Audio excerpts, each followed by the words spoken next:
Mi nombre es Carla Martínez Mateos y soy estudiante de la carrera de Derecho en la Universidad CNSI con matrícula AL 105-120. En esta ocasión voy a presentar mi proyecto integrado.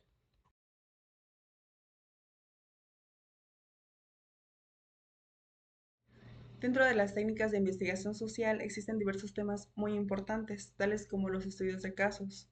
Estos se refieren a realizar un análisis detallado acerca de un tema específico en un contexto real. Se pueden mencionar dos tipos, tales como el estudio de caso descriptivo y estudio de caso explicativo.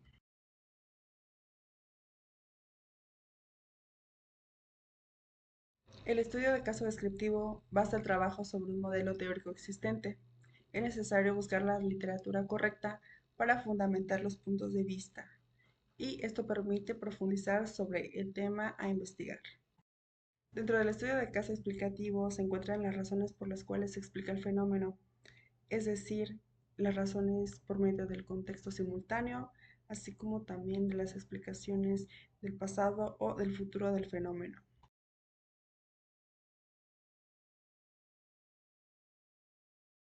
Las fuentes de información tienen el propósito de elegir los instrumentos por medio de los cuales se va a recabar la información necesaria para llevar a cabo la investigación. Estas se dividen en primarias y secundarias. Las fuentes de información primaria se refieren a aquellos documentos que registran de manera inmediata la información acerca del tema a investigar. Algunos ejemplos de ellas son los libros, las monografías, los informes técnicos o las tesis.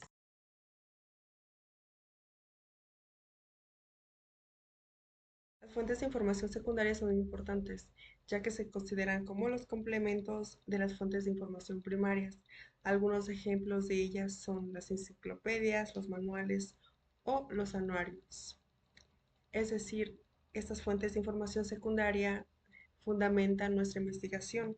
La diferencia con las fuentes de información primaria es que estas se consideran como los registros originales de la información, y las fuentes de información secundaria son las interpretaciones o análisis de las primeras.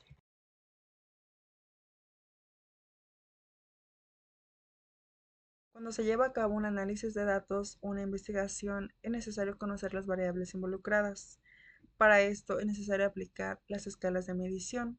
Esto consiste en realizar una comparación cuantitativa entre los elementos involucrados.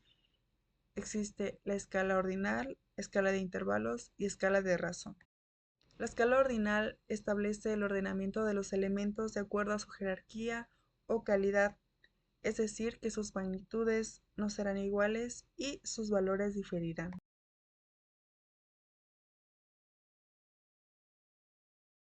En la escala de medición de intervalos se establece un orden jerárquico de los elementos, así como también un ordenamiento de acuerdo a su sentido. Un ejemplo de ellos son las encuestas que realizan las empresas a sus clientes para medir la satisfacción de los productos o servicios entregados.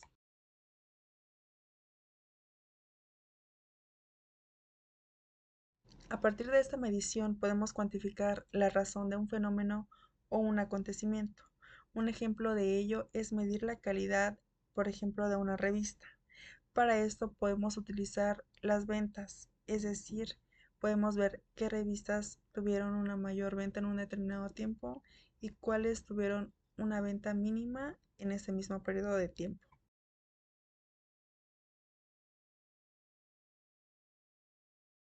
Si deseamos llevar a cabo una investigación o un estudio de caso en nuestra comunidad, debemos de utilizar la técnica documentada, la cual consiste en analizar diferentes documentos por medio de las cuales se establezcan los marcos teóricos, con el fin de comprender un hecho o un contexto que se desea analizar. Los pasos a seguir son establecer las preguntas de investigación. Después de esto debemos recopilar la información o los escritos en la cual se base nuestra hipótesis. Pueden ser entrevistas, libros, entre otros. Después de esto debemos de analizar los datos obtenidos, estableciendo nuestra hipótesis. Y para finalizar, vamos a extraer conclusiones y mostrar nuestros resultados.